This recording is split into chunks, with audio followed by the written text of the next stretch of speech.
पहलगाम भी हो गया, पुलवामा भी हो गया। आज तक देश वाले मालूम है क्या वो किसने क्या रेस्पॉन्सिबिलिटी फिक्स करी है, उनका हुआ क्या है?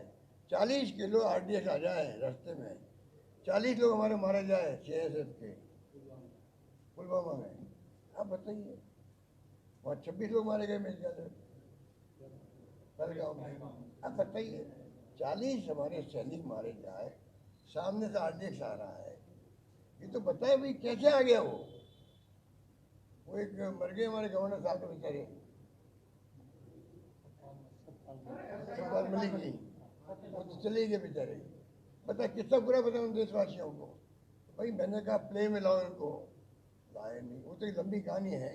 कहने का मतलब स्थिति बड़ी अजीब है। ये सरकार वो सरकार आई जो कि रेस्पॉन्सिबिलिटी ना खुद समझती है और ना किसी को में जाते हो। देश को बर्बाद तो कर रहे हैं लोग, डेमोक्रेसी खत्म कर रहे हैं। अगर बंगाल की तरह चुनाव होने लग गए देश भर में, तो ममता बनर्जी की तो पार्टी जो थी ना, और उसके पहले CPM, ये लड़ाकू किस्म के लोग थे।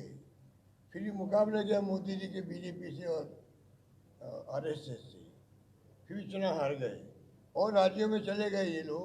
ये अप्रोच नहीं कर रहे तो डेमोक्रेसी बर्बाद होगी। फिर चाइना रशिया की तरफ देश पहुंच रहा है या चुनाव वाले नाम मात्र होते हैं।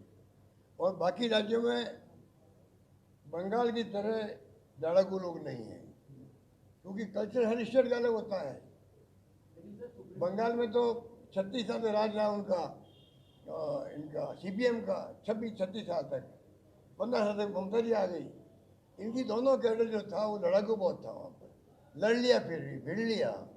बाकी राज्यों में कोई गुंडागर्दी करेंगे इस प्रकार की, SIR की भी करेंगे। 2.5 लाख जवानों को भेज दिया, 2.5 लाख।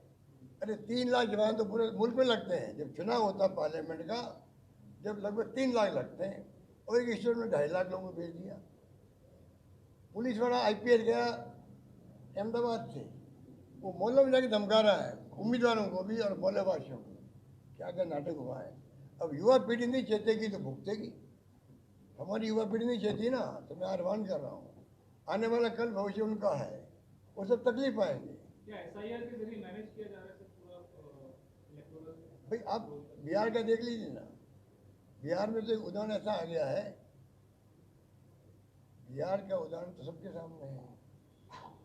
और 27 लाख जो वोट अभी बंगाल में कटे हैं, आप बताइए सुप्रीम कोर्ट की टिप्पणी भी एक अलग तरह की थी। ये अगली बार वोट दे देंगे, ये टिप्पणी है क्या? अगली बार वोट दे देंगे। आपका अधिकार तो अभी का है, आपका वोट का अधिकार छीना जा रहा है। मैं सोशल मीडिया सुनता रहता हूँ, बड़े बड़े पत्रकार कहते हैं, जो मैंने कहा था सबसे पहले राजस्थान में, ये चुनाव पोस्टपोन होने चाहिए थे। या 6 महीने होते थे, 3 महीने होते, जब तक वो 27 लाख का फैसला नहीं होता तब तक चुनाव होने नहीं चाहिए थे। कायदा ही होता है। अरे TN शासन ने तो जयललिता ने बंटवा दिए, साड़ी वाड़ी बंटवा दी तमिलनाडु के अंदर, उसने बाई इलेक्शन चल रहा था, पोस्टपोन कर दिया उसने। ये होता है इलेक्शन कमीशन का काम।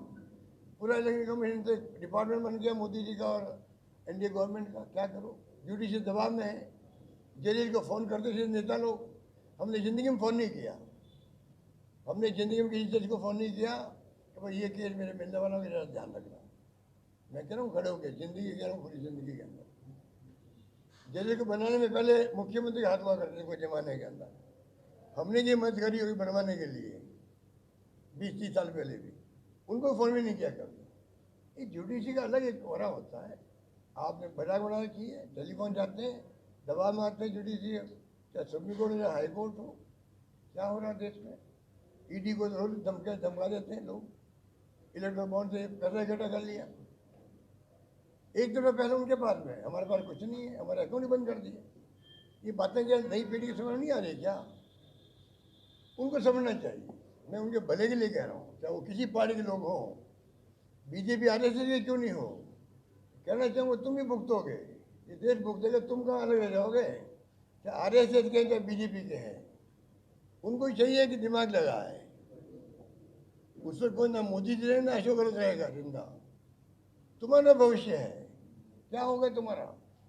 चुप है, पूरा मुल्क चुप है। जो हो रहा है राम के नाम पे होने दो, हिंदू धर्म के नाम पे होने दो। क्या राम भगत हिंदुस्तान नहीं है पूरा? क्या ये वोट देते हैं इनको वही राम भगत है क्या? एक कॉकरोच जनता पार्टी के 100 वोट पड़े थे पहली बार मोदी जी को, 31 वोट पड़े मोदी जी खाली, 100 वोट कास्ट हो गए, उसमें सिर्फ 31 वोट पड़े थे मोदी जी। इसके मैंने 70 वोट खिलाफ पड़े थे। तो 70 वोट में हिंदू नहीं थे क्या? अधिकार हिंदू ही थे वो। तो ये घमंड करना कि हिंदू वोट हम ही देते हैं, ये बहुत गलत फहमी।